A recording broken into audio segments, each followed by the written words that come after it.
یزید نام لیتے منہ کڑوا ہو جاتا ہے، نہیں؟ ایک ظالم انسان تھا، 3 بر اعظم پہ حکومت تھی، 3 بر اعظم پر حکومت تھی۔ وہ جوانی میں اللہ نے اس کو پکڑا اور مر گیا، 34 سال کی عمر میں مر گیا۔ اس کا بیٹا خلیفہ بنا، جوان 19 سال کی عمر کے 20 سال۔ کتنے بر اعظم پر حکومت ہوئی؟ 3 پر 40 دن حکومت کی، 40 دن کوئی دشمن نہیں۔ 3 بر اعظم، جو دشمن ہیں وہ اتنے کمزور ہیں کہ ان کی جرت نہیں کہ سر اٹھا سکے، لیکن وہ یزید کے اندر وہ شمع بجھی ہوئی تھی اور بیٹے کے اندر جل چکی تھی۔ اچھوں سے برے، بروں سے اچھے، اللہ کا نظام۔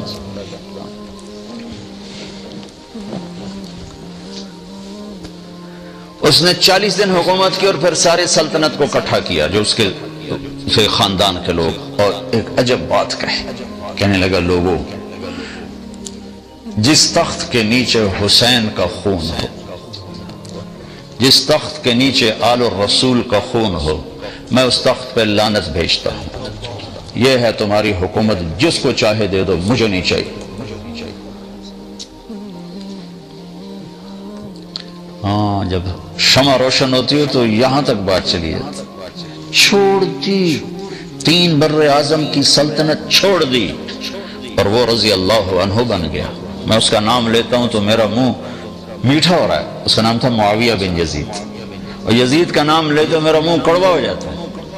میں اس کا نام لیتا ہوں میرا منہ شکر سے بھر جاتا ہے کہ شمع روشن ہو تو اسے راستہ نظر آئے، اوہ یہ راستہ ہے، یہ تو وہ راستہ جو غلط ہے، آگے تو جہنم کی آگ ہے۔ حضرت موسیٰ علیہ السلام کا فرمانا، یا اللہ اگر تو کافر کو اتنی سلطنت دے کہ پوری دنیا مل جائے، اور اتنی عمر دے کہ قیامت تک زندہ رہے، اور پھر مر کے جہنم میں چلا جائے، تو اس نے کچھ نہیں دیکھا۔ اور یا اللہ مسلمان کے ساتھ تو یہ حال کر کے اس کے ہاتھ بھی کٹے ہوں، پاؤں بھی کٹے ہوں، اور ناک زمین پہ لگا ہو، نہ کوئی روٹی پوچھنے والا، نہ کوئی پانی پوچھنے والا ہو، اور قیامت تک ایسے تڑپ کے مر کر جنت میں چلا جائے، اس نے کوئی دکھ نہیں دیکھا۔ اور حضرت ابو بکر کا ارشاد ہے، لا خیر فی خیر بعدہ النار ولا شر فی شر بعدہ الجنہ۔ وہ خیر نہیں جس کے بعد آگ ہے، اور وہ مصیبت نہیں جس کے بعد جنت ہے۔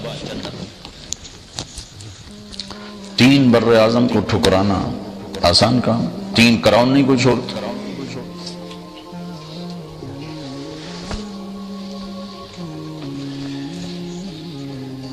تو اس روشنی کا حاصل کرنا یہ ہر مسلمان کی محنت ہے۔ یہ روشنی کہاں سے ملے گی؟ تو آگے اللہ نے ایک آیت بیان کی ہے، فی بیوت اذن اللہ ان ترفع ویذکر فیہا اسمہ یسبح لہ فیہا بالغدو والآصال رجال لا تلہیہم تجارت ولا بیع عن ذکر اللہ واقام الصلاة وایتاء الزکاة یخافون یوما تتقلب فیہ القلوب والابصار۔ اللہ نے کہا انرجی سیور لینا ہو تو الیکٹرک شاپ پہ جاؤ، اگر دل کا نور لینا ہو تو میں نے دنیا میں مسجدیں بنائی ہیں، مسجد میں آؤ۔ یہ مسجدیں، بیوت فی بیوت اذن اللہ، اللہ نے اپنا گھر کہا، وَأَنَّ الْمَسَاجِدَ لِلَّهِ، مسجدیں اللہ کے گھر ہیں، اللہ نے اسے اپنا گھر فرمایا۔ کہا یہ نور یہاں تقسیم ہوتا ہے، مسجد والے بنو۔ دنیا میں واحد تبلیغ کی محنت ہے جس کا مرکز مسجد ہے، اور کوئی جتنی دین کی تحریکیں بھی ہیں ان کے مراکز، ان کے دفاتر مسجد سے باہر ہیں۔ تبلیغ ایک واحد کام ہے جس کا مرکز بھی مسجد ہے، دفتر بھی مسجد، سب کچھ مسجد۔ تو اللہ تعالیٰ نے اس آیت میں اشارہ کیا ہے کہ یہ نور مسجدوں سے ملتا ہے،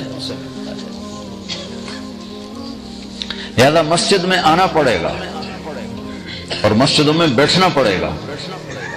اللہ تعالیٰ کے نبی نے، اللہ نے جب سب سے پہلے دنیا کو بنانے کا ارادہ کیا تو پہلے مسجد بنائی۔ ان اول بیت وضع للناس للذی ببکۃ مبارکا وہدی للعالمین فیہ آیات بینات مقام ابراہیم من دخلہ کان آمنا۔ اللہ تعالیٰ نے فرمایا جب میں نے دنیا آباد کرنے کا ارادہ کیا تو پہلے مسجد بنائی۔ ہمارے نبی پاک صلی اللہ علیہ وسلم جب ہجرت کے لیے مجبور ہو کے اس دعوت کی محنت میں ایک وقت ایسا آتا ہے کہ قوم ہی مخالف ہو جاتی. میں ایک جگہ بیان کرنے جا رہا تھا، میرا کزن میرے ساتھ بیٹھا تھا، میں اس کو ساتھ لے گیا تو آگے مجمع تھا بہت زیادہ. پاکستان میں تو ماشاءاللہ بڑے بڑے مجمع اکٹھے ہوتے. تو واپسی پر میں نے بڑی حسرت سے کہا، میں کہا دیکھو یار، پرائے کتنے شوق سے سنتے ہیں اور اپنوں کا حال یہ ہے کہ آ کے حال بھی نہیں پوچھتے. تو ان سے کہنے لگا بھائی یہ تمہارے سچے ہونے کی علامت ہے کہ اللہ کے نبی کی قوم بھی ساری زندگی ان کی دشمنی رہی. یہ تمہارے سچے ہونے کی علامت کہ اپنے نہیں سنتے، یہ سچے ہونے کی علامت. تو اللہ کے نبی مکہ میں تھے تو بیت اللہ میں آتے تھے، نمازیں پڑھتے تھے. نفل تھی، فرض نماز تو تھی نہیں. پھر حضرت حمزہ نے کلمہ پڑھا، حضرت عمر نے پڑھا، تو پہلی دفعہ مسجد میں نماز پڑھے گی. نفل ہی تھی، فرض نہیں تھی. لیکن پھر بھی جب زیادہ ہو گیا کام اور رہنا مشکل ہو گیا تو آپ نے ہجرت کا ارادہ کیا. ادھر حضرت ابو طالب فوت ہو گئے تو ان کی وفات سے جو باہر پروٹیکشن تھی وہ ختم ہو گئی. ادھر حضرت خدیجہ فوت ہو گئی ایک ہی مہینے میں 10 دن کے اندر. پہلے چچا پھر بیگم. تو باہر کا آسرا بھی ختم ہو گیا، اندر کا آسرا بھی ختم ہو گیا. تو باہر چچا سینہ سپر تھے، اندر حضرت خدیجہ زخموں پہ مرہم رکھتی تھی. تو جب آپ دونوں طرف سے تنہا ہو گئے تو پھر قریش نے تنگ کرنا، پہلے ہاتھ نہیں اٹھاتے تھے، پھر قریش نے مارنا شروع کیا، پیٹنا شروع کیا. تو اس پر ہمارے نبی فرماتے ہیں ما اسرا ما وجدنا فقدک یا اے میرے چچا، تیرے جانے کی کمی بڑی جلدی محسوس ہونے لگی. پہلے کوئی ہاتھ نہیں اٹھاتا تھا، مار پیٹ پتھر روڑے اور گردن میں چادر ڈال کے عقبہ نے جو مروڑنا شروع کیا، آنکھیں باہر نکل بے بسی کے ساتھ. اور سجدے میں تھے تو اوپر آ کر اونٹوں کی اوجڑی پھینک دیا، آپ کو اٹھنا مشکل ہو گیا. یہ سارے کام چچا کی وفات کے بعد ہیں. چچا کی زندگی میں کوئی ایسا نہیں کرتا تھا. ویسے منہ سے تنگ کرتے تھے، ہاتھ کوئی نہیں اٹھاتا. جب یہ دونوں آسرے ختم ہو گئے تو پھر آپ نے کہا چلو میں طائف چلا جاؤں، شاید وہاں پناہ مل جائے. وہاں تشریف لے گئے تو انہوں نے وہ حال کیا کہ انسانی تاریخ میں فرشتے 2 دفعہ روئے ہیں، آسمان کے فرشتے 2 دفعہ روئے ہیں. ایک 4000 سال پہلے جب 90 سال کا بوڑھا باپ 7-8 سال کے معصوم بچے کے لیے چھری چھپا کے کھڑا ہوا ہے، اور بچہ ملا ہے 82 سال کی عمر میں یا 84 سال کی عمر میں بچہ ملا ہے. اور جب عمر ہو گئی 90-92 سال کی، جب آدمی مرغی بھی نہیں ذبح کر سکتا تو اللہ نے کہا جا اس کو ذبح کر دے. تو مینا کی وادی، اب تو خیر سارا وہ میدان بن گیا، لیکن مینا کی طرف منہ ہو تو الٹے ہاتھ ایک پہاڑ تھا جو اللہ نے، جو آل سعود نے حجاج کے لیے ہٹا دیا. وہاں دونوں باپ بیٹا کھڑے ہوئے ہیں اور باپ کہتا ہے بیٹا تیرے ذبح ہونے کا حکم ہو چکا ہے، تیری کیا رائے ہے؟ تنظر ماذا ترى. تو بیٹا کہتا ہے کہ ابا اللہ کے حکم کے بعد میری رائے پوچھتے ہو؟ یا تو تیرا حکم ہوتا تو پھر تو مجھ سے رائے لیتے. اللہ کے امر کے بعد مجھ سے رائے لیتے ہو کہ میں کہ افعل یا ابا تفعل. عجب جملہ ہے، یا ابا تفعل، جلدی کر، دیر کیوں کر رہے ہو، ابھی کرو.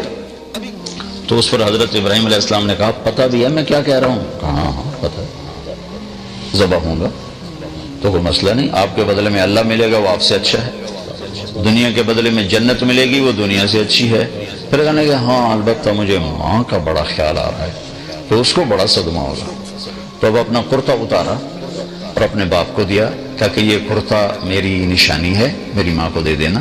جب وہ کبھی اسے میں یاد آؤں گا میرا کرتا دیکھ لیا کرے گی، اور تم اپنے کرتے میں مجھے کفن دے کے ادھر ہی دفن کر دینا، ادھر نہ لے جانا، یہیں دبا دیں. اور آپ میرے ہاتھ پاؤں باندھ دیں کہ کہیں میرا ہاتھ یا پاؤں آپ کو لگے تو آپ کو تکلیف نہ پہنچے. تو ذرا آپ چشم تصور میں سوچنے کی کوشش کرو کہ 60 برس دعا مانگی یا اللہ بچہ دے، 60 برس کے بعد اللہ نے بچہ دیا. اب اس کے وہ ہاتھ باندھ رہے ہیں جیسے قصائی بکری کے پاؤں باندھ. پھر ان کو الٹا لٹایا.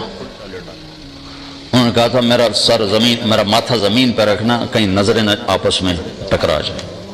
اور گھٹنا رکھا ان کی پشت پر اور ان کے سر کے بال پکڑ کے تھوڑا سر اونچا کیا تک کہ نیچے سے چھری پھیر سکوں. تو ایک ہاتھ میں بال تھے، ایک ہاتھ میں چھری دھری ہوں، آسمان کو یوں دیکھا، آیا کہ اے میرے رب.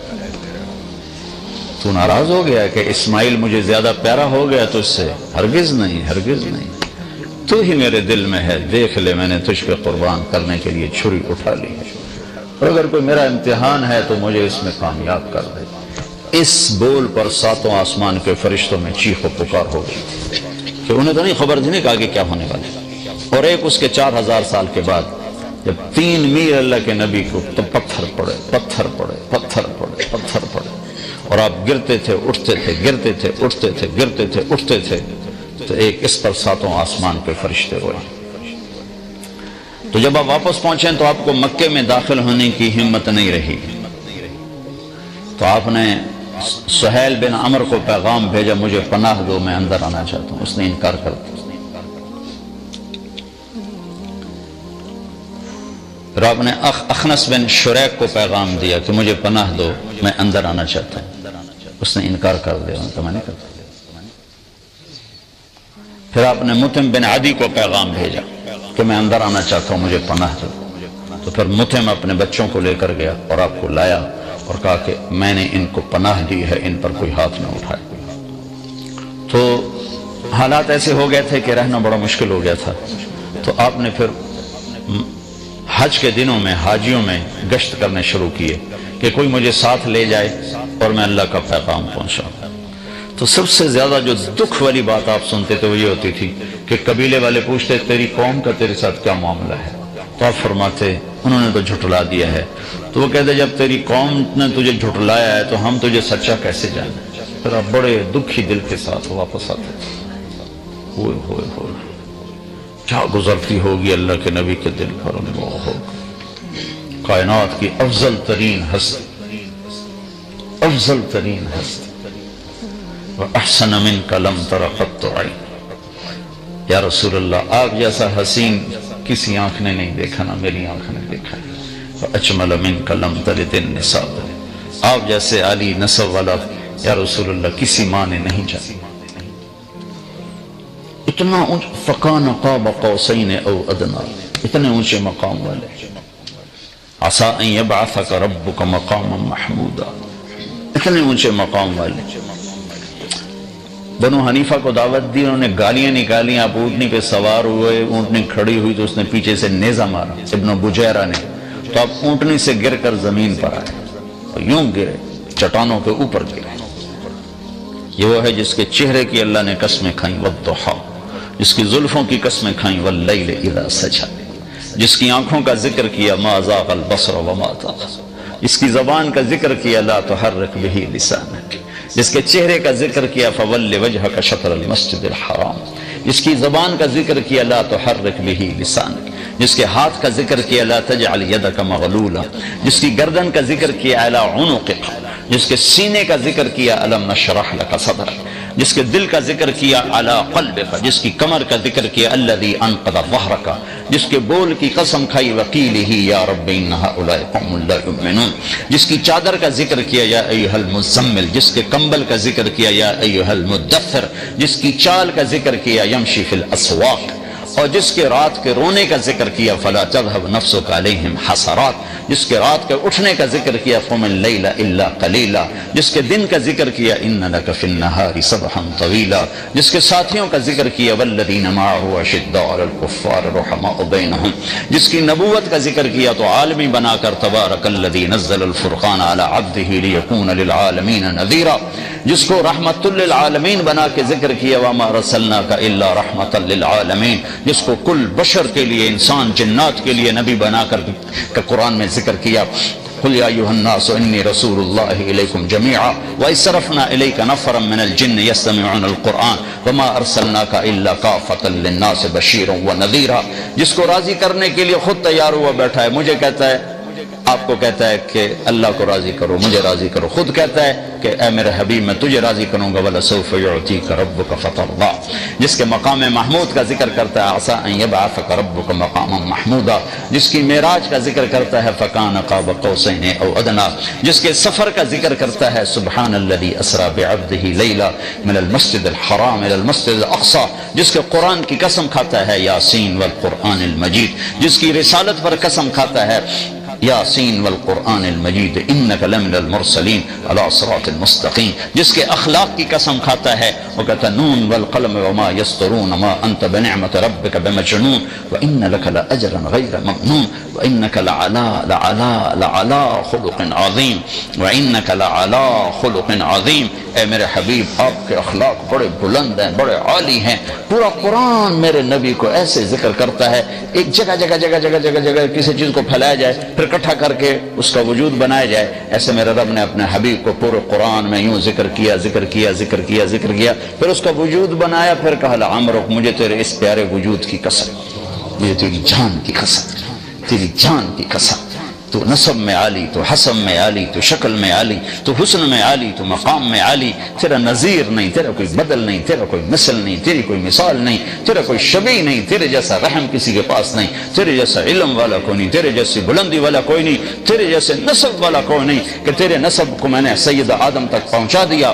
محمد بن عبداللہ بن عبد المطلب بن ہاشم بن عبد مناف بن قصی بن کلاب بن مرہ بن کعب بن لبی بن غالب بن فہر بن مالک بن نضر بن کنانہ بن خزیمہ بن مدرک بن الیاس بن مدر بن نزار بن معد بن عدنان بن اود بن حمیسہ بن سلامان بن عوس بن بوز بن قموال بن ابی بن عوام بن ناشد بن حزا بن بلداس بن یدلاف بن طابخ بن جاحم بن ناحش بن ماخی بن عیفی بن عبقر بن عبید بن الدعاء بن حمدان بن سنبر بن یثربی بن یحزن بن یلحن بن ارعوا بن عیدی بن زیشان بن عیسر بن اقناد بن ایہام بن مقصر بن ناحث بن زار بن سمی بن مزی بن عوض بن عرام بن قیدار بن اسماعیل بن ابراہیم بن آدر بن ناحور بن سرور بن رعو بن فرش بن عابر بن ارفخشاد بن سام بن نوح بن لامک بن متوشال بن ادریس بن یرد بن ملح الایل بن قینان بن آنوش بن شیسر بن آدم علیہ السلام.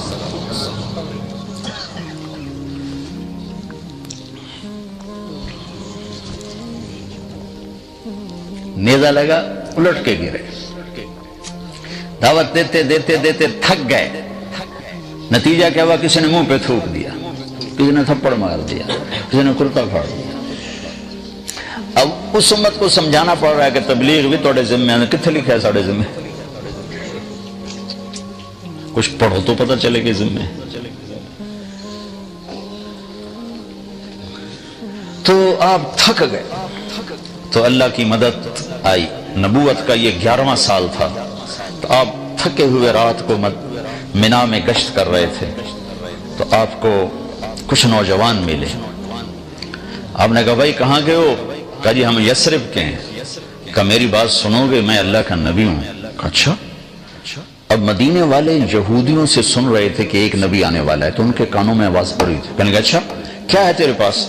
تو آپ نے پڑھا وَإِذْ قَالَ إِبْرَاهِيمُ رَبِّ اجْعَلْ هَذَا الْبَلَدَ آمِنًا وَاجْنُبْنِي وَبَنِيَّ أَن نَّعْبُدَ الْأَصْنَامَ رَبِّ إِنَّهُنَّ أَضَلَلْنَ كَثِيرًا مِّنَ النَّاسِ وَمَن تَبِعَنِي فَإِنَّهُ مِنِّي وَمَنْ عَصَانِي فَإِنَّكَ غَفُورٌ رَحِيمٌ سے لے کر سورہ ابراہیم کے آخر تک.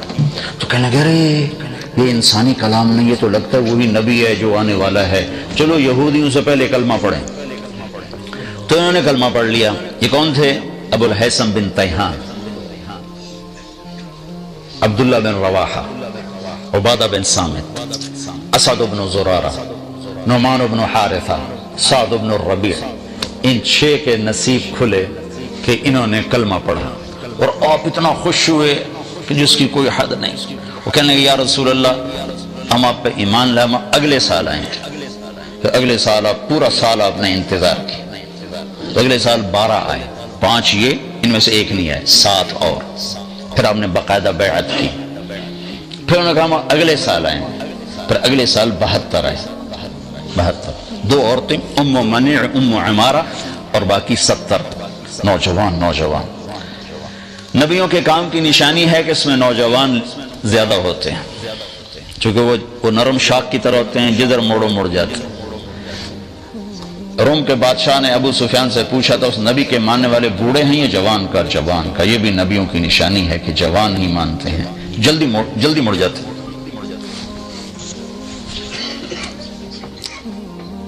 72 آدمیوں نے بیعت کی. تو جب بیعت ہونے لگی نا تو ایک صحابی کھڑے ہوئے مدینے کے، عباس بن مرداس، کہنے کہ پھر وہی کیوں؟ سوچ لو، اگر ان کو لے جاؤ گے اپنے شہر، تمہاری عورتیں بیوہ ہوں گی، تمہارے بچے یتیم ہوں گے، اور پورا عرب تم پہ حملہ آور ہو گیا۔ اگر اس کو کل چھوڑنا ہے تو آج چھوڑ دو، لے جانا ہے تو پھر مرد بڑے ہیں جے، پھر چھڑ نہ جاوے جے۔ تو اس پر ابو الحیثم بن تیہان کھڑے ہو کر کہنے لگے یا رسول اللہ، یہ جو کچھ ہمیں ڈرا رہا ہے عباس، وہ بھی مدینے کی تھے، اگر یہ سب کچھ ہمارے ساتھ ہو جائے تو ہمیں ملے گا کیا؟ تو آپ نے کہا جنت، کہا سستا سودا ہے، ہاتھ بڑھائیں۔ تو ابو الحیثم نے بیعت کی سب سے پہلے، یا برا بن معرور نے بیعت کی سب سے پہلے۔ جب بیعت مکمل ہو گئی تو ابو الحیثم کہنے لگے یا رسول اللہ ایک بات تو بتائیں، کل اللہ آپ کو فتح دے تو پھر ہمیں چھوڑ کے مکے واپس تو نہیں جائیں گے نا؟ تو پھر آپ نے ہنس کر فرمایا الدم الدم الہدم الہدم، اب میری قبر بھی تمہارے مدینے میں ہی بنے گی، اب میں تمہیں چھوڑ کے کہیں نہیں جاؤں گا۔ کہ یا رسول اللہ اب آپ تشریف لائیں، کہ جب میرا اللہ حکم دے گا میں آ جاؤں گا۔ تو یہ ذوالحج کی بات، محرم سفر، محرم گزرا تو سفر میں اجازت ہو گئی کہ ہجرت کرو، تو 1 2 3 4 10 5 مدینہ شروع ہوئے 27 سفر شب جمعہ، جیسے آج شب جمعہ، 27 سفر آپ ابو بکر کے گھر گئے، چلو بھائی اللہ کا حکم آ گیا ہے، میں پٹ کر رہا ہوں، مختصر کر رہا ہوں، پورا قصہ نہیں سنا رہا ہوں۔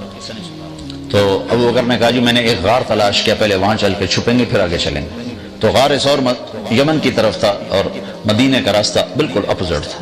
تو یہ حضرات جا کر غار میں پہنچے تو اللہ کے نبی پنجوں پر چل رہے تھے، پورا قدم نہیں رکھ رہے تھے۔ اس زمانے میں کھوجی ہوتے تھے جو پاؤں کا نشان دے کے پہنچ جاتے تھے، تو آپ ایسے چلتے رہے پنجوں پر، تو پنجوں پہ پریشر پڑتے ساری انگلیاں زخمی ہو گئی۔ جب پہاڑ پہ چڑھنے کا وقت ہے تو اب چڑھ نہیں سکے۔ ابو بکر ویسے دبلے پتلے تھے، لیکن آپ نے اللہ کے نبی کو کمر پہ بٹھایا اور پورا پہاڑ جا کے طے اوپر چڑھ، پھر آپ کو باہر بٹھایا، خود اندر گئے، سارا غار صاف کیا، پتھروں سے سوراخ بند کیے، پھر سوراخ باقی تھے اپنی پگڑی کو اتار کے پھاڑ کے سوراخ بند کیے، پھر سوراخ باقی تھے تو کرتا اتار کے پھاڑ کے سوراخ بند کیے، پھر ایک سوراخ باقی رہ گیا جس میں سانپ تھا، اس کے اوپر اپنی ایڑی رکھ دی کہ یا رسول اللہ اندر آئے۔ جب آپ اندر آئے تو اندھیرے میں آپ کو پتہ نہیں چلا، تھوڑی سی روشنی ہوئی تو آپ نے دیکھا ابو بکر یہ کرتا یہ پگڑی کدھر گئے؟ کہ یا رسول اللہ یہ سوراخ تو مجھے ڈر لگا کوئی چیز نقصان نہ پہنچائے۔ تو ایک دم آپ کی آنکھوں میں آنسو آ گئے اور آپ نے کہا یا اللہ میں ابو بکر سے راضی ہوں، تو بھی اس سے راضی ہو جا اور اسے جنت میں میرا ساتھی بنا دے۔ تو اس کے ساتھ ہی جبریل آ گئے کہ اللہ تعالیٰ فرما رہے ہیں کہ یا رسول اللہ اللہ آپ کے ساتھی سے راضی ہو گئے اور جنت میں ساتھ دے دیا۔ 27 کی رات، 28 کی رات، 29 کی رات، 3 راتیں 2 دن، 28 29 آپ رہے۔ یکم کو آپ وہاں سے نکلے اور 8 ربیع الاول کو آپ مدینہ کی بستی قباء میں پہنچے۔ تو روزانہ مدینہ والے آتے تھے اور آپ کا انتظار کر کے چلے جاتے تھے۔ تو 8 تاریخ کو مدینہ اور قباء کے درمیان ایک قبیلہ ہے جس کو بنو قینقاع کہتے ہیں، وہ آباد تھا۔ تو اس کا ایک یہودی اپنے گھر کی چھت پہ چڑھا تو اس نے دور سے غبار دیکھا۔ اب ان کا علم دیکھو اور گمراہی دیکھو، صرف دور سے غبار دیکھ کر اس نے نعرہ لگایا یثرب والو تمہارا نبی آ گیا۔ خود کلمہ نہیں پڑھا، علم اتنا تھا کہ صرف غبار دیکھے گا وہی ہے۔ لوگ بھاگے۔ اتنے میں اللہ کے نبی پہنچ چکے تھے اور ابوبکر ان کو ایک چٹان کے نیچے بٹھا چکے تھے اور خود کھڑے تھے، اور ابوبکر کی داڑھی تھی کالی سفید اور اللہ کے نبی کی داڑھی تھی سیاہ کالی۔ دنیا سے جاتے وقت آپ کی داڑھی اور سر میں 14 سفید بال تھے ٹوٹل۔ تو لوگوں نے سمجھا کہ یہ جو جوان ہے نا یہ ابوبکر ہے اور یہ جو چٹے والوں والا یہ اللہ کا نبی، تو سب نے ادھر مسافر شروع کر دی۔ ابوبکر نے نہیں بتایا، یہ حکمت مجھ سے پوچھو جب میرے اوپر حال کرتے ہیں مسافر کرنے والے، کتنی باری میری جیب کٹ کے لگے۔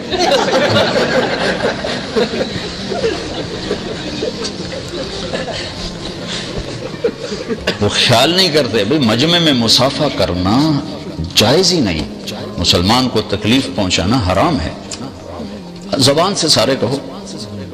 تو آپ چپ کرے مسافہ کرتے رہے، نہیں بتایا کہ میں نہیں ہوں تاکہ اللہ کے نبی کو تکلیف نہ ہو، تھکے ہوئے ہیں۔ 3 گھنٹے کا بیان کر کے میں اترا، پیشاب زور سے، میں بھاگا پیچھے ایک پٹھان بھاگا، آگے مجھے پکڑا، السلام علیکم، میں کہا چھاڑ میرا وچے نکل رہا ہے خدا کا بندہ۔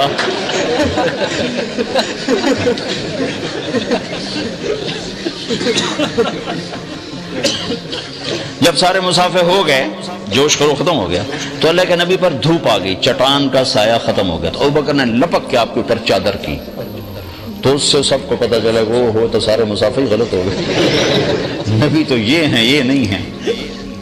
یہ میں ساری تمہیداً آپ کو تھوڑی سی تاریخ سنائی ہے، یہ تاریخ نہیں ہے، یہ دین ہے، یہ میرے نبی کی زندگی ہے، یہ دین ہے۔ آپ نے قباء میں سب سے پہلے مسجد بنائی، مسجد بنائی۔ 2 ہفتے ٹھہرنے کا کوئی جواز نہیں تھا، 2 ہفتے کیوں ٹھہرے؟ مسجد مکمل کی۔ جب مسجد مکمل ہو گئی پھر آپ مدینے چلے، اور یہ 22 ربیع الاول تھی، 500 نوجوان شاہ سوار نیزوں تلواروں کے ساتھ انہوں نے اونٹنی کو گھیرے میں لے لیا، اور اب چلے مسجد مدینے کی طرف۔ راستے میں بنو سالم کا محلہ آیا، وہاں جمعے کی نماز کا وقت ہوا، تو آپ نے پہلی جمعے کی نماز وہاں پڑھی۔ اس نماز میں عبداللہ بن سلام یہودی عالم آئے اور آپ کا خطبہ سن کے کلمہ پڑھ گئے۔ افشوا السلام واطعموا الطعام وصلوا الارحام وصلوا باللیل والناس نیام تدخلوا الجنت بالسلام۔ الفاظ سے کہ جادو، کہنے لگے ایسا خوبصورت کلام نبی ہی کہہ سکتا اور کوئی نہیں کہہ سکتا۔ مضمون کیا ہے؟ سلام پھیلاؤ، کھانے کھلاؤ، رشتہ داروں سے اچھا سلوک کرو چاہے وہ برا ہی کریں، یہ مت کہو جڑا سلام کرے گا کریں گے، جڑا نہیں کرے گا نہیں کریں گے، یہ مت کہو۔ اور اس وقت نماز پڑھو جب لوگ سوئے ہوئے ہوں تو سیدھے جنت میں چلے گا۔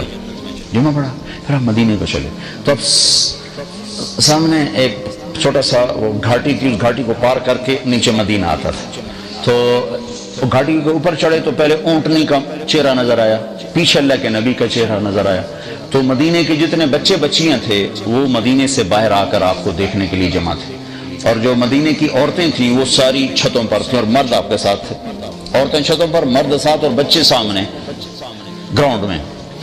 تو ہم اپنے بچوں کو کوئی پوئم سکھاتے ہیں کہ وہ فلاں سر آ رہے ہیں تو آپ نے یہ پوئم پڑھنی ہے، یہ نظم پڑھنی ہے، یہ نعت، پھر ہم ان کو یاد دلاتے، ان کو یاد کراتے ہیں، وہ یاد کر لیتے ہیں۔ اللہ نے عرب کو ایسا خوبصورت صاحب القادر الکلام بنایا تھا کہ اللہ کی قسم ان بچے بچیوں کو کسی نے ایک لفظ یاد نہیں کرا۔ یوں میرے محبوب کا چہرہ سامنے آیا ہے اور ایک دم کا طلع البدر علینا من ثنیات الوداع، وہ 14ویں کا چاند چڑھ آیا گھاٹی سے، وجب الشکر علینا ما دعا للہ دعا، ہم پر اللہ کا شکر واجب ہو گیا۔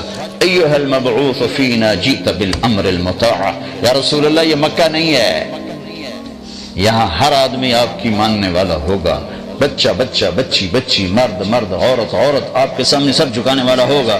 جئت شرفت المدینہ مرحبا بک یا خیر داع، آپ نے آج مدینے کو روشن کر دیا، ہم آپ کا استقبال کرتی ہیں۔ وہ بچی چھوٹی چھوٹی، تو میرے نبی نے جو لفظ سنا نا مدینہ، میں نے کسی کتاب میں نہیں پڑھا لیکن مجھے خیال آتا ہے کہ مدینے کا نام تھا یثرب، یثرب کہتے ہیں غم کو، تو آپ ہمیشہ غلط معنی والے لفظ بدل دیتے تھے، تو آپ نے ان بچوں سے سنا مدینہ، تو شاید اسی سے لے کر آپ نے یثرب مٹا کے نام مدینہ رکھ دیا۔ اب آگے سردار کھڑے ہوئے، بنو سالم یا رسول اللہ ہمارے پاس، بنی عوف ابن مالک یا رسول اللہ ہمارے پاس، بنو اشجع یا رسول اللہ ہمارے پاس، بنو بیاض یا رسول اللہ ہمارے پاس، بنو عبد الاشل یا رسول اللہ ہمارے پاس، بنو نجار یا رسول اللہ ہمارے پاس، بنو سلیم یا رسول اللہ ہمارے پاس، سب کے سردار کھڑے ہوئے ہیں، اور آپ نے اونٹنی کی رسی چھوڑ دی، آپ کے جی میں تھا نان کے ٹھہروں بنو نجار، آپ کے دادا کی ماں بنو نجار سے تھی، لیکن منہ سے کہتے ہوئے آپ شرماتے تھے کہ دوسروں کو تو تکلیف ہوگی، کہیں گے ویکھو جی سانو چھڑے تو ادھے چلے گئے، تو آپ نے کہا دعوہا فإنہا مأمورہ، اس اونٹنی کو چھوڑ دو، اس کو اللہ کا امر ہے، جہاں ہوگا وہاں بیٹھ جائے گی۔ تو پہلے جا کر سیدھی ایک کھلے میدان میں بیٹھی، تو آپ نے کہا یہ ہماری مسجد ہے، وہاں مسجد کی بنیاد رکھی۔ وہ یتیموں کی زمین تھی، انہوں نے ہدیہ کرنا چاہے کہ نہیں تم یتیم نابالغ ہو، تمہارا ہدیہ قبول نہیں، تمہیں پیسے دیے جائیں گے۔ پھر اونٹنی کھڑی ہوئی، اب سب کے دل دھک دھک دھک دھک، اور اونٹنی ایسے دیکھ رہی ہے، اور سب کے دل اچھل کے آ رہے اچھل۔ پھر اس نے بنو نجار کے محلے کی طرف چلنا شروع کر دیا، اور جا کے ابو ایوب کے گھر کے آگے بیٹھ گئے، تو آپ کے اندر کی تمنا پوری ہوئی پھر آپ نے گھر سے پہلے مسجد بنائی۔ آج میرا سارا مضمون مسجد کے گرد گھوما ہے، اور میں نے سارے اسکینڈینیوین میں اس بات کو دہرایا ہے کہ آپ لوگوں کو کہ ہاں مسجدیں کوئی نہیں، اس کو مسجد نہیں کہتے، یہ تو مرغی خانہ ہے۔ تمہارے یہاں کوئی ایسی مسجد نہیں جہاں چند ہزار لوگ بیٹھ کے اللہ کی بات سن سکے۔ میرے نبی نے سب سے پہلے مسجد بنائی، پھر اپنے گھر بنایا، اور مسجد بڑی بنائی آپ نے، بڑی بنائی ہے۔ 9 سال مسجد میں چراغ نہیں تھا تو کیا جلاتے تھے؟ اندھیرا تو یہ جو کھجور ہوتی ہے نا، یہاں تو کھجور ہوتی نہیں، کھجور کی ایک یوں ٹیڑھی ٹہنی ہوتی ہے جس کے اوپر کھجوریں لگتی ہیں ایسے کرتے ہیں، وہ کاٹ کے لاتے تو اس میں ریشے ہوتے ہیں، اس کو جلاتے تھے تو تھوڑا تھوڑا جلتی رہتی تھی، وہ بجھتی رہتی تھی، جلتی رہتی، اس سے روشنی ہوتی تھی، تو کوئی ایسی روشنی ہوتی تھی جو خوبصورت نظر آئے۔ ایک صحابی یہاں تمیم داری جو ملک شام گئے تھے تو انہوں نے وہاں دیکھی لالٹین، یہ لیمپ جو بھی میں نے بتایا، تو وہاں سے لیمپ لے کر آئے تو انہوں نے آ کر مسجد میں جلا دیا۔ مغرب کی نماز میں اللہ کے نبی آئے تو آپ نے کہا یہ میری مسجد کو کس نے روشن کیا ہے؟ اگر آج میری بیٹی ہوتی میں اس کے نکاح میں دے دیتا۔ تو نوفل بن حارث آپ کے تایا کے بیٹے کہنے لگے یا رسول اللہ میری بیٹی بھی تو آپ کی، میں نکاح میں دیتا ہوں۔ مسجد میں چراغ جلانے پر اہل بیت سے رشتہ ہو گیا۔ تو بھائیو، ایک تو آپ کو ضرورت ہے کہ مجھے ضرورت ہے کہ میرے اندر یہ ایمان کی شمع روشن ہو، اس کے لیے مسجد ہے۔ دوسرا، آپ کی نسلوں کو ضرورت ہے۔ اب آپ لوگ پاکستان کے نہیں ہو، ناروے کے ہو، انڈیا کے نہیں ہو، بنگلہ دیش کے نہیں ہو، افغانستان کے نہیں ہو، صومال کے نہیں ہو، ناروے کے ہو۔ تمہارے آئی تھی آج سے 50 سال پہلے نسل کے، جی 2-4 سال لگائیں گے پھر پیسے بنا کے پاکستان واپس چلے جائیں گے، نہیں، واپس کو نہیں آ سکتا۔ لہذا یہاں اپنے اندر نور ایمان پیدا کرنے کے لیے اور ان نسلوں کو یہ نورانی سامان مہیا کرنے کے لیے مسجدیں بناؤ۔ پاکستان سے لوگ آتے ہیں تو ان سے چندے لے کے چلے جاتے ہیں، لاکھوں کراؤن لے کے بمتے جا کے اپنے کوٹھیاں بنا لیں، 90-95% جا کر ان پیسوں کو غلط استعمال کرتے ہیں۔ کبھی کوئی پیر صاحب آ جاتے ہیں، کبھی کوئی شیخ صاحب آ جاتے ہیں، کوئی مولانا صاحب آ جاتے ہیں، وہ اپنے پیسے کھڑے کر کے تمہیں جنت کا سرٹیفکیٹ دے کے جاتے ہیں اور آگے جا کے جو مرضی کریں۔ میں جب گورنمنٹ کالج پڑھتا تھا تو ہمارا دوست تھا ہمارے ساتھ، وہ ایک گدی نشین تھا کا بیٹا تھا، فراڈیا نمبر 1۔ ہمارے پیسے ختم ہوتے تو ہم اپنے باپ کو لکھتے کہ ابا جی پیسے کر لو، اس کے پیسے ختم ہوتے تو کم وقت مریدوں کا چکر لگا گیا تو اور پیسے اکٹھے کر کے پی سی ہوٹل بیٹھے پتہ نہیں کی کر دے ہوں سے۔ تو یہاں فنڈنگ کرو اور اللہ کے لیے مسجدیں بناؤ، پھر تم پاکستانی لڑنا بھی شروع کر دو، میں صدر بننا ہے، میں سیکرٹری بننا ہے۔ وہ جراثیم یہاں لے کر آئے ہو لڑائی جھگڑے والے۔ فن لینڈ گیا ان سے کہا، سویڈن گیا ان سے کہا، ڈینمارک گیا ان سے کہا تمہارے پاس آیا ہوں۔ اب تمہارا وہ جو بیان تھا ہال والا، میرا جی چاہ رہا تھا یہ سب کی ٹھکائی کروں جنہوں نے یہاں میرا بیان کروایا۔ گھوں گھوں گھوں ہو رہی ہے، نہ کو مجھے پتا چل رہا ہے کہ میں کیا کہہ رہا ہوں، نہ سننے والوں کو پتا چل رہا ہے کہ مولوی صاحب کیا کہہ رہے ہیں۔ تو تمہارے پاس اتنی بڑی مسجد ہو جس میں تم اللہ کے بندوں کو بٹھا سکو۔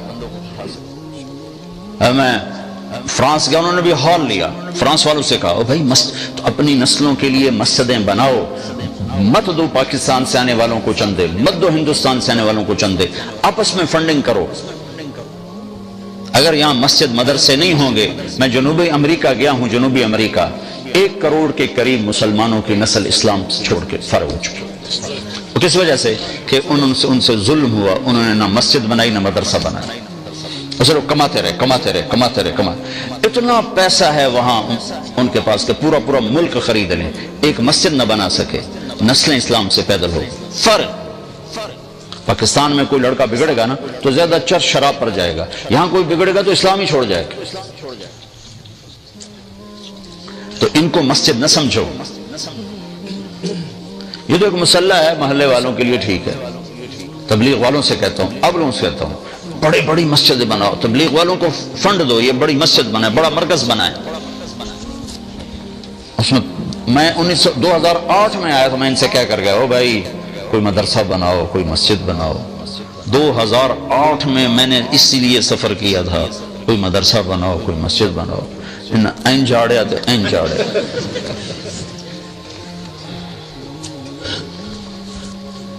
اگر یہ کام آپ کر کے نہ گئے تو آپ کی اگلی نسلیں حوالے ہو جائیں گی اوروں کے۔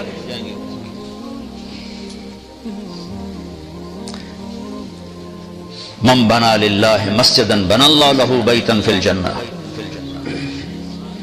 اب ایک ساتھی سنا تھا، ایک عرب ساتھی نے وہاں مسجد بنائی اپنے وہاں سعودی میں، تو اس نے کہا میں نے ایک پائی کسی سے نہیں لینی، ایک پائی سب اپنے پیسے سے بنانی۔ تو اس نے بہت عالیشان مسجد بنائی تو اس نے مکمل اس نے خواب دیکھا کہ بڑا خوبصورت محل۔ تو وہ کہتا ہے پھر یہ کس کا محل ہے؟ کہ یہ تمہارا ہے۔ کہ میرا کس لیے؟ کہ جو تم نے اللہ کا گھر بنایا۔ تو ایک طرف دیکھتا تو ایک اور محل نظر آتا ہے لیکن اس سے ذرا کم درجہ، کہ یہ کس کا محل ہے؟ یہ جس نے تمہاری مسجد میں مدد کی یہ اس کا محل ہے۔ تو جب اس کی آنکھ کھولی تو کہنے لگا میں نے تو کسی سے ایک پیسہ نہیں لیا، تو کس نے مدد کی؟ تو اس نے سارے مستری مزدور اکٹھے کیے کہ بتاؤ تم نے کسی سے فنڈ لیا؟ تم نے کسی سے کوئی فنڈنگ کی ہے؟ انہوں نے کہا نہیں ہم نے تو کسی سے نہیں کی۔ پوچھتے ایک مزدور بول پڑا کہ جی وہ میں ڈال رہا تھا، پانی ڈال رہا تھا بالٹی سے تو بالٹی ٹوٹ گئی، تو ایک عورت کالی گزر رہی تھی، اس نے بالٹی مجھے دے کے میں اس سے ڈال لوں، اس بالٹی سے ڈال، تو بس وہ یہی اور تو کچھ نہیں۔ تو انہوں نے کہا عورت ڈھونڈو، پتہ چلا تو ڈھونڈتے عورت مل گئی۔ تو اس نے عورت سے کہا کہ بی بی جو تو نے وہ دی تھی نا بالٹی، اس کے پیسے لے لو 5 ریال۔ میں نہیں لیتی۔ 5 ریال سے 100 سے 10 لاکھ ریال تک پہنچا کہ 10 لاکھ ریال لے لے اور وہ بالٹی میری کر دے۔ تو پھر وہ ہنس پڑی کا وقت ضائع نہ کر، جو خواب تو نے دیکھا وہ میں نے بھی دیکھا، وقت ضائع نہ کر، جو خواب تو نے دیکھا میں نے بھی دیکھا۔ میں آپ بھائیوں سے گزارش کرتا ہوں کہ ہر مسلمان اپنے اندر ایمان کی شمع جلانے کے لیے وقت دے۔ یہ تبلیغ کا کام کوئی جماعت کوئی تحریک نہیں ہے کہ ہم تمہیں تبلیغی جماعت کا ممبر بنانا چاہتے ہیں۔ تحریکوں کے اور طریقے ہوتے ہیں، ان کے کارکن ہوتے ہیں، ان کی فنڈنگ ہوتی ہے، وہ باقاعدہ پیسے دیتے ہیں، وہ پیسے جمع کراتے ہیں۔ کبھی دیکھا تبلیغ والوں کے کارکن بنے، ان سے فنڈنگ ہو رہی ہے، ان کے نام لکھے جا رہے ہوں، اور کسی فرقے کی چھاپ ہو تبلیغ، لوگوں نے چھاپ لگایا تھا جی وہابی ہے تھا جی دیوبندی نے، تم جڑی مرضی ہوں چھاپ لگا دو۔ ایک آدمی کو میں نے اتنے دلائل دیے کہ جی گلنا ٹھیک ہے نا پر دوسری اتو کچھ اور ہوتے اندروں کچھ اور۔ میں کہ ہوں کوئی شیشہ لے آ جو تو اندروں سوار کے ویک اندروں اسی کو جو رہا ہے تو اتو کو جو رہا ہے۔ اللہ کے نبی نے مال تقسیم کیا، مال غنیمت۔ ایک منافق نے کھڑے ہو کر کہا یہ تقسیم غلط ہے، تو اللہ کے نبی کا چہرہ پیلا پڑ گیا کہ اگر میں غلط ہوں تو ٹھیک کون ہے؟ تو خالد بن ولید نے کہا یا رسول اللہ اجازت ہے میں اس کی گردن اڑا دوں؟ نہ، اس نے فجر کی نماز میرے پیچھے پڑھی۔ تو وہ کہنے لگے تو اس کو نماز پڑھنے کا فائدہ ہے، یہ تو منافق ہے۔ تو آپ نے کہا تو نے دل کھول کے دیکھ لیا کہ منافق ہے؟ حالانکہ کھلم کھلا منافق۔ تو تبلیغ پر کسی فرقے کی چھاپ نہیں، کسی مسلک کی چھاپ، یہ اسلام کی محنت، اس کے لیے وقت لگاؤ، اس کے لیے بار بار یہی اپنے میں 4 مہینے چلے کے صرف ارادے کرواتا ہوں، لیکن میں یہ کہتا ہوں کہ ہر آپ جتنے آئے بیٹھو ماشاءاللہ اکثر نوجوان ہو، اوپر بھی بیٹھے ہوں گے، تو ایک ویکنڈ مہینے میں فارغ کرنا شروع کرو اور ایک نماز نہ چھوڑو، اور ایک ان بچوں کے لیے سکول بھی سوچو کہ ہم اپنے سکول بنائیں جس میں ہمارے بچے اپنے ماحول میں دنیاوی تعلیم حاصل کریں، اور ایک ہم ان کے لیے بڑی بڑی مسجدیں بنائیں۔ عربوں نے ماشاءاللہ وہاں میں نے دیکھا ماشاءاللہ کوپن ہیگن میں کہ عربوں کی بہت بڑی مسجد تھی، اس میں انہوں نے میرا بیان کروایا، 4-5 ہزار کا مجمع ہے، لیکن اللہ کے فضل سے مجمع اتنا آیا کہ باہر سڑکوں پر بھی کھڑا ہو گیا، مستورات بھی مرد بھی۔ وہ پہلے جو وہ ایمان صاحب تھے وہ کوئی توجہ نہیں دے رہے، جو مجمع دے کے وہ پریشان ہو گئے کہ بھئی یہ کیا ہو گیا، یہ کیا چکر پڑ گئے۔ پھر انہوں نے ہمیں بتایا کہ ترکوں نے اس سے بھی بڑی مسجد بنا دی ہے کوپن ہیگن۔ تو پاکستانی جتھے ویکھے ٹوکرے دے ہٹ بیٹھے جی ساڈی مسجد مرغی خانے نو مسجد بنائی بیٹھے، اور کوپن ہیگن والوں نے تو تم سے بھی 4 قدم آگے کی ہو، ہیٹ تہ خانے دے وچ تہ خانہ جی ہمارا مرکز، میں کہا فٹم ہوں اس مرکز سے، اس کو مرکز کہتے ہیں، مرکز کے لفظ کو تم نے ذلیل کر دیا۔ وہ سخی بنو، پاکستان میں پلاٹ خریدتے پھر رہے ہیں، پاکستان میں اسلام آباد پلاٹ بن جاوے، پنڈی بن جاوے، جڑا جتھوں دا کھانیاں بن جاوے، لاہور بن جاوے، گجرات بن جاوے، منڈی بن جاوے، وہ تمہارے بچوں نے وہاں نہیں رہنا، یہ ادھر ہی رہیں گے اور وہاں قبضے ہو جائیں گے۔ کوئی اور لے جائے گا. ان بچوں کو یہیں رکھنا ہے. ان کے لیے مسجدوں کا سوچو، ان کے لیے اسکول سوچو، پھر مسجدوں میں قرآن کی تعلیم سوچو کہ ایسے علماء لاؤ، یا اپنے بچے عالم تیار کرو، اپنے بچے علماء جو یہاں کی زبان سمجھے. تم پاکستان سے کسی کو لاؤ گے، وہ کسی کے اندر بریلوی کے جراثیم ہوں گے، کسی کے اندر دیوبندی کے جراثیم ہوں گے، وہ تمہیں لڑا بڑا کے تماشا دیکھتا رہے گا. جتنے رہو خوش رہو.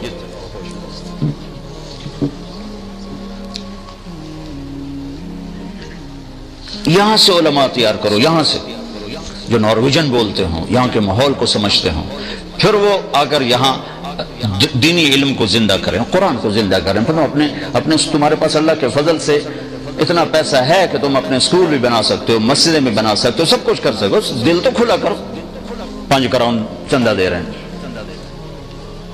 پلاٹ خریدنا ہو تو اگلے پچھلے بھی کھینچ کے اکٹھے کر کے قرضے اٹھا کے بھی دے رہے ہیں.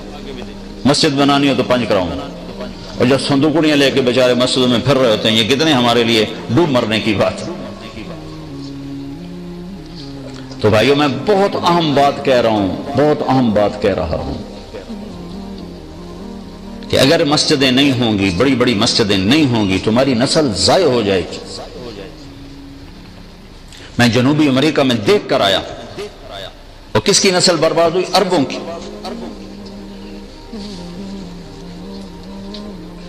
انگلینڈ والوں نے ہمت کی تو عوام مدرسے بھی ہیں، اسکول بھی ہیں، اور ان کے بچے دنیاوی لحاظ سے بڑے اعلیٰ پوسٹوں پر بھی ہیں، دین بھی پورا ہے. انہوں نے محنت کی. اللہ تعالیٰ نے یہ جو گجراتی ہیں، انڈیا کے گجراتی، اس قوم کو یہ شرف ہے، یہ جہاں گئے انہوں نے مدرسہ بنایا، مسجد بنائی. سب سے کم جن کو دینی نقصان ہوا ہے وہ گجراتی، اور سب سے زیادہ جن کو نقصان ہوا وہ پنجابی ہے. میں خود پنجاب کا ہوں، میں درد سے کہہ رہا ہوں کہ ان کو کوئی ہوش نہیں سوائے پیسہ بنانے کی، اور کوئی حلال حرام کی سوچ نہیں رکھتے. تو میرے بھائیو، میں آپ سب کو بہت اہم چیز کے مطابق، آپ کی نسلیں یہاں کی ہیں، یہ نارویجن ہیں، یہ یہاں کے باشندے ہیں. میرا نبی عالمی نبی ہے. ملک چھوڑ کے جانا کوئی حل نہیں ہے، ملک چھوڑ کے جانا کوئی حل نہیں ہے. زندگی بدلنا اس کا حل ہے. میرا نبی سارے عالم کے نبی ہیں. آپ جہاں ہیں، آپ کے لیے میرے نبی کی زندگی نمونہ ہے. سیکھو. تبلیغ بڑوں کے سیکھنے کی محنت ہے، مدرسہ چھوٹوں کے سیکھنے کی محنت. آپ کے بچے قرآن جانتے ہیں، قرآن کا مطلب جانتے ہیں. نہیں جانتے تو کم از کم 90 آیتیں یا ایھا الذین آمنو، جب اللہ کہتا ہے یا ایھا الذین آمنو تو مجھ سے بات کرتا ہے. کم از کم یا ایھا الذین آمنو اپنے بچوں کو یاد کر ان کو سمجھا دو کہ اللہ یہ کہہ رہا ہے، یہ کہہ رہا ہے، یہ کہہ رہا ہے، یہ کہہ رہا ہے. کوئی ہے ایسا طاقتور جو سارے نظام کو چلا سکے اور خطا بھی نہ کھائے؟ ما کان ربک نسیا. اتنی کائنات ہے، کہیں تو اللہ تعالیٰ کو خدا نہ، کہیں اللہ کو بھول لگ جاتی تو ہمارا ہوتا کیا؟ اوہو میرے بندو معاف کرنا، مجھے یاد نہیں رہا. تو وہ کتیا کے اندر سے مور نکل آیا، اور تم نے گندم بیجی تھی، مجھے یاد نہیں رہا، میں نے سارے کانٹے اگا دیا. ما کان ربک نسیا لا یضل ربی ولا ینسا لا يعزب عن ربك من مثقال ذرة ما كان الله ليعجزه من شيء في الأرض ولا في السماء سواء منكم من أسر القول ومن جهر به ومن هو مستخف بالليل وصارب بالنهار. دن ہو، رات ہو، اندھیرا ہو، اجالا ہو، زمین ہو، آسمان ہو، مشرق ہو، مغرب ہو، وہ تمہیں دیکھ بھی رہا ہے، سن بھی رہا ہے، تمہاری نگرانی بھی کر رہا ہے. نہ بھاگ سکتے ہو، نہ چھپ سکتے ہو. انہا ان تک مثقال حبۃ من خردل فتکن فی صخرۃ او فی السماوات او فی الارض یأتی بها اللہ ان اللہ لطیف خبیر. جاؤ، ایک ذرے کے برابر منہ کالا کرو، یا ایک ذرے کے برابر مجھے راضی کرو. پھر چھپ کے کرو، کہاں؟ زمین کے اندر، آسمانوں میں اڑ کے، خلاؤں میں چھپ کے، اور غاروں میں چھپ کے کرو تو تیرا رب قیامت کا دن یوں کرے گا، اقرا کتابک کفی بنفسک اليوم علیک حسیبا. یہ تیرا رائی کے دانے کے اچھائی والا عمل برائی والا تیرے سامنے. علماء کہتے ہیں ان اخوف آیت فی القرآن، ان اخوف آیت فی القرآن، قرآن کی سب سے زیادہ ہیبت ناک اور سب سے زیادہ ڈرانے والی آیت، قرآن کی سب سے زیادہ ڈرانے والی آیت فمن يعمل مثقال ذرة خيرا يره ومن يعمل مثقال ذرة شرا يره. ایک رائی کے برابر اچھائی کرو گے تو صلہ دیکھو گے، برائی کرو گے تو سزا دیکھو گے، پھر جسے چاہے معاف کر دے، وہ الگ اس کا دستور ہے، قانون اس نے بتا دیا ہے. بھائیو، دنیا میں بھی اصل اندھیرا ہے، روشنی اللہ لاتا ہے، روشنی اللہ لاتا ہے. اس لیے 97% اندھیرا ہے، روشنی ہے ہی کوئی نہیں. 3% روشن ہے کائنات میں، صرف 3%. جہاں اللہ نے روشنی کا انتظام کیا ہے. اور ایک آیت ہے وَآیَةٌ لَهُمُ اللَّيْلُ نَسْلَخُ مِنْهُ النَّهَارَ فَإِذَا هُمْ مُظْلِمُونَ. اس آیت میں یہ اشارہ ہے کہ دنیا میں اصل اندھیرا ہے، روشنی میں لاتا ہوں. ایسی دلوں پہ بھی اندھیرا ہوتا ہے. وَاللَّهُ أَخْرَجَكُم مِّن بُطُونِ أُمَّهَاتِكُمْ لَا تَعْلَمُونَ شَيْئًا. اللہ نے تمہیں پیدا کیا، تم جاہل، تو جہالت اندھیرا ہی تو ہے. اس جہالت کو دور کرنے کے لیے اللہ تعالیٰ نے کیا کیا ہے؟ الف لام را کتاب انزلناہ الیک لتخرج الناس من الظلمات الی النور. اللہ نے اپنے حبیب کو چنا، پہلے اسے نورانی بنایا، پہلے خود اسے نورانی بنایا اور اسے نور اور روشن کیا، اور کہا قد جاءکم من اللہ نور و کتاب مبین. تمہارے پاس ایک روشنی بھیج رہا ہوں، ایک نور بھیج رہا ہوں، جدھر سے گزرے گا ویسے ہی روشنی پھیل جائے گی. پھر اس کے ساتھ جو کتاب اتاری اس کو بھی نور فرمایا، وَاتَّبَعُوا النُّورَ الَّذِي أُنزِلَ مَعَهُ. قرآن کو بھی نور فرمایا. دو روشنیاں ہوگی.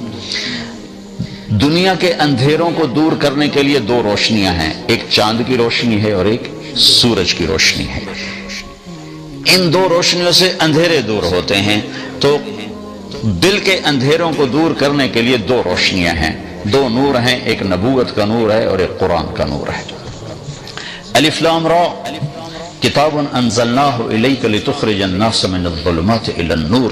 ہم نے اس کتاب کو اتارا ہے کہ اے میرے حبیب، آپ کا نور، کتاب کا نور مل کر اوسلو والوں کو اندھیرے سے نکال کے روشنی میں لے آئیں.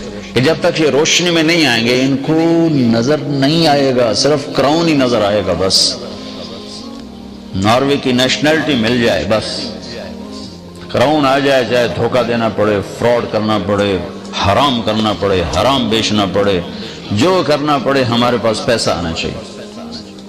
اور چونکہ ہمارے نبی عالمی ہیں تو سارا عالم، اور موسیٰ علیہ السلام صرف قوم کے لیے تو ان کا بھی یہی کام کہا وَلَقَدْ أَرْسَلْنَا مُوسَى بِآيَاتِنَا. چونکہ موسیٰ علیہ السلام قوم کے نبی ہیں، ہمارے نبی عالم کے نبی ہیں. ان سے کہا لِتُخْرِجَ النَّاسِ، سارے عالم کے انسان اندھیروں سے نکالو، روشن ملاؤ. اور موسیٰ علیہ السلام قوم کے نبی ہیں تو ان سے فرمایا وَلَقَدْ أَرْسَلْنَا مُوسَى بِآيَاتِنَا أَنْ أَخْرِجْ قَوْمَكَ مِنَ الظُّلُمَاتِ إِلَى النُّورِ. کہ اے موسیٰ، آپ کو بھی میں اپنی نشانی تورات دے رہا ہوں، آپ اپنی قوم کو اندھیروں سے نکال کر روشنیوں میں لائیں.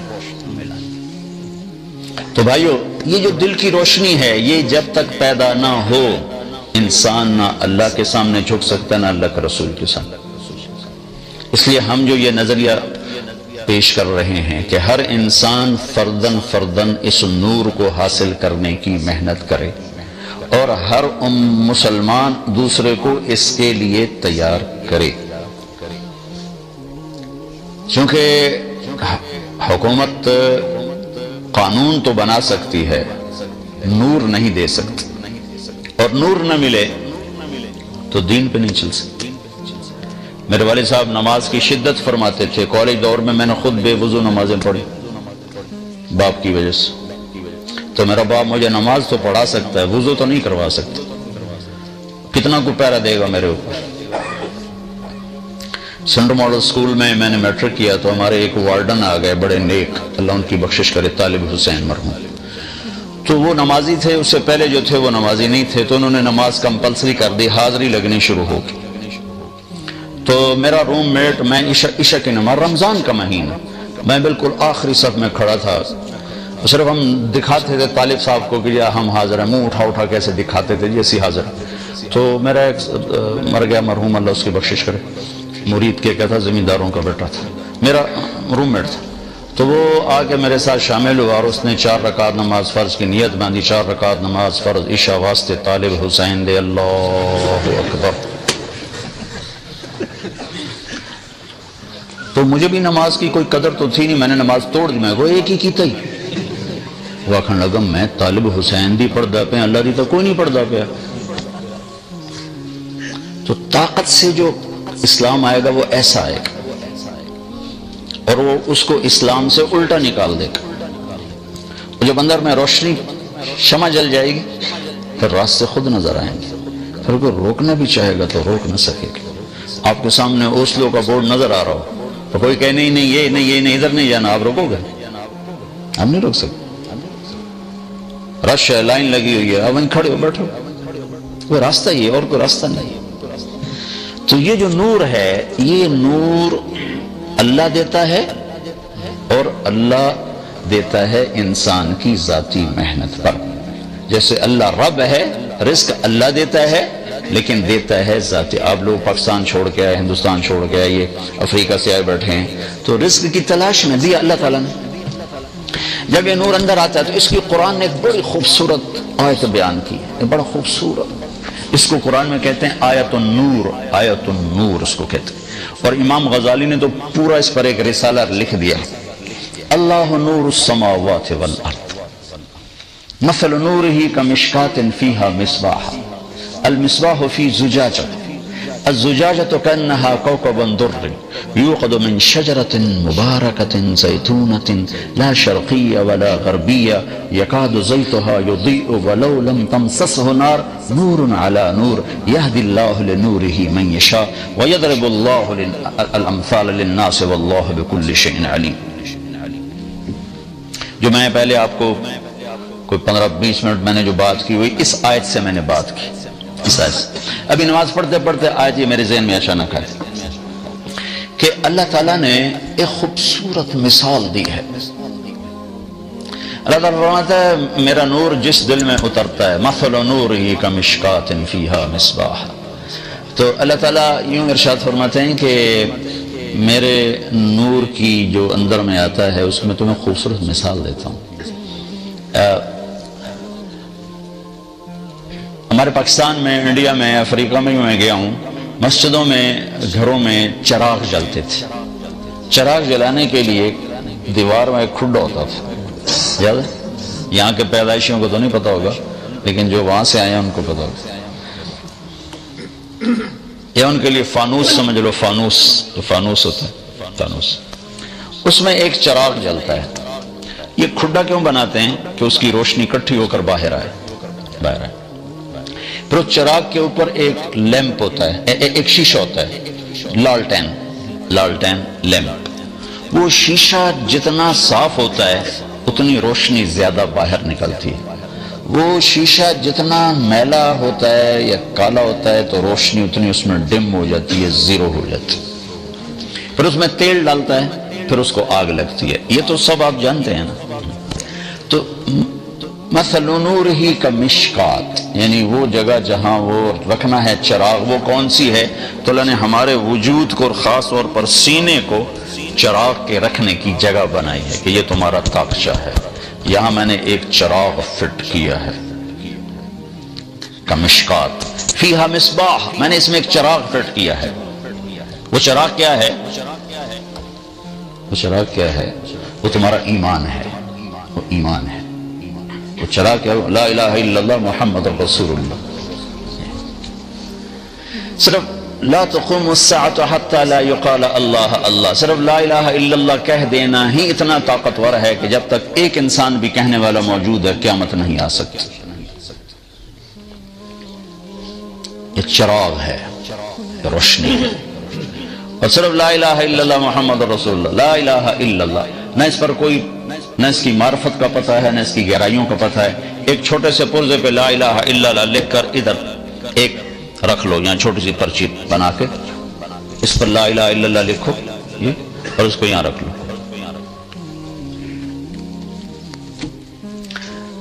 پھر اللہ تعالیٰ سے ترازو مانگو کہ ہم نے لا الہ الا اللہ کو تولنا ہے، تو اللہ آپ کو ترازو دے جس کا ایک پلڑا اتنا بڑا ہو کہ 7 زمینیں اٹھا کے اس کے اندر رکھو، اس کے سمندر، دریا، جنگل، پہاڑ، پتھر، معدنیات، سونا، چاندی، تانبا، پیتل، شیر، چیتے، ہاتھی، گیدڑ، کتے، بگیاڑ، بھیڑیے، انسان، جنات، عورتیں، مرد، شہر، بازار، دفتر، سامان، ملیں، فیکٹریاں، سب کچھ اس کے اندر ڈالو۔ پھر اس کے بعد سورج، چاند، ستارے، سیارے سب کچھ اس کے اندر ڈالو، پھر بلیک ہولز کو کھینچ کر اس کے اندر ڈالو، پھر پہلا، دوسرا، تیسرا، چوتھا، پانچواں، چھٹا، ساتوں آسمان اس کے اندر ڈالو، پھر ساتوں آسمان کے فرشتے اس کے اندر بٹھاؤ، پھر اللہ کی جنت جہنم کو کھینچ کر اس کے اندر بٹھاؤ، پھر اللہ کے عرش کے فرشتوں کو اس کے اندر بٹھاؤ، پھر اللہ تعالیٰ کی کرسی کو کھینچ کر اس کے اندر ڈالو، پھر اللہ تعالیٰ کے عرش کو کھینچ کر اس کے اندر ڈالو، پھر اس کے اوپر جبریل کو بھی بٹھاؤ، میکائیل کو بھی بٹھاؤ، اسرائیل کو بھی بٹھاؤ، اسرافیل کو بھی بٹھاؤ، بس ایک اللہ واحد ہو، باقی ہر شے زمین سے لے کر عرش تک اس پلڑ میں ڈالو، اور دوسرے میں یہ لا الہ الا اللہ یوں ڈالو، تو میرے نبی کا فرمان ہے لرجحت بہن لا الہ الا اللہ، تو لا الہ الا اللہ سب کو ہوا میں اڑا دے گا۔ والذی نفسی بیدہ لو جیع بالسماوات السبع والارضین السبع وما فیہن وما بینہن وما تحتہن فوضعن فی کفۃ المیزان ولا الہ الا اللہ فی الکفہ لرجحت بہن لا الہ الا اللہ۔ لا الہ الا اللہ ہوا میں اڑا دے گا کل کائنات۔